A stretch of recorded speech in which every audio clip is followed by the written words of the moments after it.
Secara neto, sampai dengan akhir Oktober sudah terkumpul 1.459,03 triliun. Kalau boleh kursornya ngikutin supaya bisa diikuti. 1.459,03 triliun ini adalah di bawah tahun lalu masih. Dia di bawah tahun lalu, laporan semester, maka kita lihat ya, pendapatan negara sekitar 73,7%, belanja negara sekitar 73,5% dari target. Jadi ini cukup imbang. APBN-nya terus kita jaga dengan sangat hati-hati. Oke, kita masuk ke pendapatan negara. Pendapatan negara terkumpul 2.113,3 triliun, 73%, 73,7% dari target. Langsung saja masuk ke penerimaan pajak. Untuk penerimaan pajak, saya mau menyampaikan realisasi bruto dan realisasi neto dari penerimaan pajak. Yang membedakan antara realisasi bruto, penerimaan bruto, dan realisasi neto adalah yang namanya pengembalian pajak atau restitusi. Jadi kita lihat sekarang kalau yang realisasi bruto sampai dengan Oktober itu sudah terkumpul 1.799,5 triliun. Ini sudah di atas angka tahun lalu. Tahun lalu terkumpul sampai dengan Oktober itu 1.767,13 triliun. Detailnya PPh Badan ini juga lebih tinggi dibandingkan tahun lalu, 331,39 triliun itu lebih tinggi dari tahun lalu brutonya. PPh orang pribadi dan PPh 21 pajak potongan atas gaji dan karyawan itu 12,6% di bawah yang tahun lalu. PPh final lebih tinggi dari tahun lalu. PPN, PPNBM juga sedikit di bawah yang tahun lalu 2,1%. Dan ada pajak lainnya. Ini adalah pajak lainnya yang di dalam sistem Cortex kita belum dikategorikan. Nanti dikategorikan finalnya adalah di akhir tahun akan kita selesaikan. Sesudah wajib pajak juga memasukkan kategori pajak yang mana yang mau dimasukkan. Dia masuk ke SPT yang mana. PPh, PPN atau yang lain. Secara neto, sampai dengan akhir Oktober sudah terkumpul 1.459,03 triliun. Kalau boleh kursornya ngikutin supaya bisa diikuti. 1.459,03 triliun ini adalah di bawah tahun lalu masih. Dia di bawah tahun lalu 1.517,54 triliun.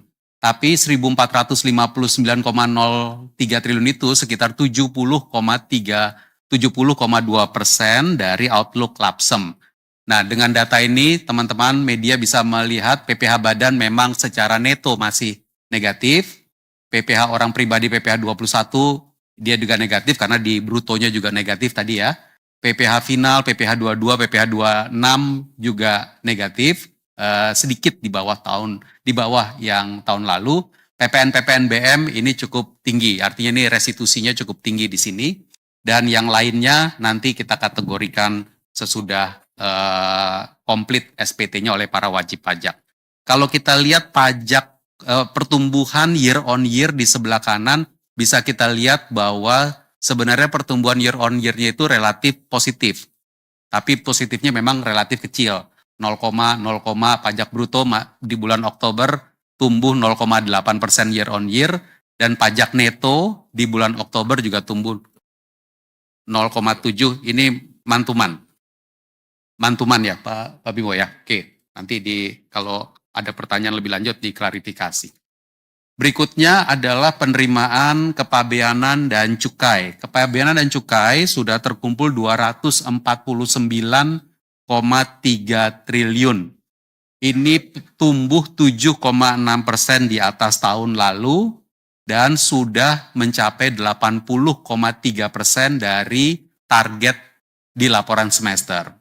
Terdiri dari cukai 184,2 triliun, 75,4% dari target APBN. Secara penerimaan dia lebih tinggi dibandingkan tahun lalu, lebih tinggi 5,7%. Namun kita lihat bahwa produksi cukai hasil tembakaunya itu sedikit di bawah tahun lalu. Jadi tahun ini sudah diproduksi 258,4 miliar batang, dan itu 2,8% di bawah tahun lalu. Bea keluar sudah terkumpul 24 triliun rupiah.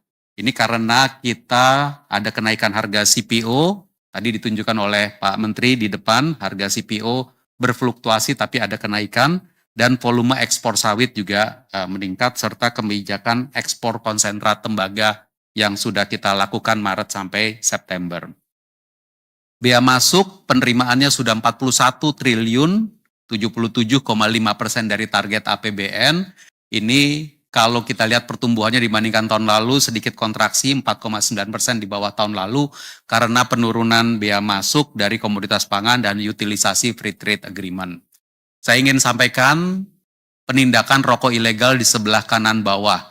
Sampai dengan akhir Oktober telah dilakukan 15.800 kali penindakan lebih, dan rokok ilegal yang ditegah adalah 954 juta batang, hampir 1 miliar batang di dalam penindakan yang dilakukan oleh Direktorat Jenderal Bea Cukai bekerja sama dengan seluruh instansi lain yang terkait. Dan 954 juta batang ini adalah hampir 41% pertumbuhannya dibandingkan tahun lalu. Tapi kalau kita bandingkan dengan estimasi rokok ilegal yang ada di luar, ini masih sangat di bawah.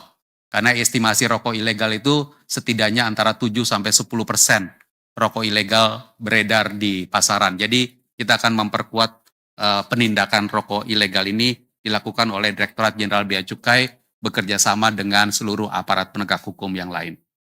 Kita masuk ke penerimaan realisasi dari penerimaan negara bukan pajak sampai dengan akhir Oktober 402,4 triliun. Ini 84,3% dari outlook Klapsem.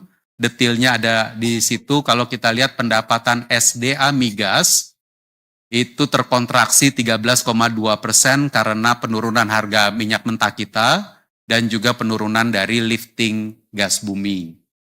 Sementara itu untuk SDA sumber daya alam non migas terkontraksi sekitar 9,4%, dipengaruhi oleh moderasi harga batu bara. Tadi dilihat di depan yang disampaikan oleh Pak Menteri, harga batu bara mengalami penurunan dan juga penurunan volume produksi batu baranya.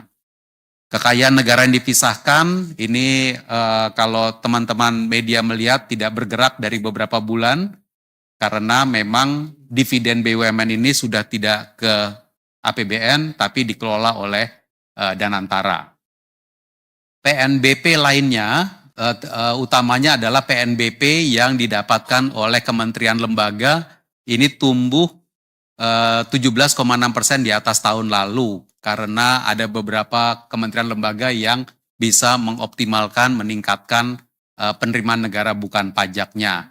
Komdigi ada, Kejaksaan yang kemarin diserahkan, termasuk yang penyerahan disaksikan oleh Bapak Presiden, lalu Kementerian IMIPAS, layanan visa dan paspor, Kementerian Perhubungan, dan juga dari premium obligasi negara, serta dari hasil penempatan uang negara. Sementara itu penerimaan negara bukan pajak dari Badan Layanan Umum kita juga ini cukup baik, 82,2 triliun, sekitar 82%, 82,7% dari target outlook kita. Secara umum 402,4 triliun telah kita kumpulkan untuk penerimaan negara bukan pajak, ini memang di bawah tahun lalu. Tahun lalu sudah terkumpul 477,7. Tapi kalau kita lihat tadi beberapa hal termasuk dividen yang tidak masuk ke APBN, harusnya ini cukup bisa kita handle ke depannya. Khusus untuk penerimaan negara bukan pajak sumber daya alam, saya ingin sampaikan bahwa memang terjadi kalau di tahun 2025 penerimaan migas maupun non-migasnya untuk SDA yang 2025 adalah 197,9 triliun, ini di bawah dari yang sudah dikumpulkan tahun lalu 222,4 triliun. Hal-hal yang menjadi penyebabnya seperti yang saya sampaikan tadi. Moderasi harga minyak mentah, harga batu bara juga turun, penurunan volume batu bara juga turun. Kalau kita lihat tadi tentang asumsi realisasi di APBN, saya ingin tunjukkan khusus ini. Realisasi sebelah kanan, realisasi dari lifting minyak bumi. Realisasi dari lifting minyak bumi itu tahun lalu 582.000 barrel per hari, tahun ini naik ke 589.000 barrel per hari. Namun 589.000 barrel per hari ini masih di bawah asumsi APBN, yaitu 605.000 barrel per hari. Meskipun mungkin beberapa kalau harian itu sudah di atas 605, tetapi rata-rata setahunnya masih di 589. Kita tentu berharap ini akan bisa meningkat terus dan asumsi APBN-nya nanti bisa didapatkan.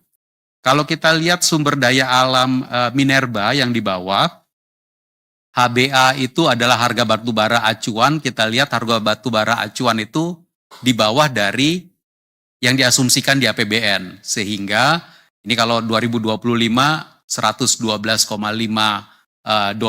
per ton, itu di bawah dari asumsi APBN $115 per ton. Begitu juga volume produksinya semua rata-rata di bawah, sehingga royalti batu baranya di bawah, dan penjualan hasil tambang PHT itu adalah penjualan hasil tambang juga tidak mencapai dari asumsi yang kita taruh di laporan semester ataupun yang di APBN 2025.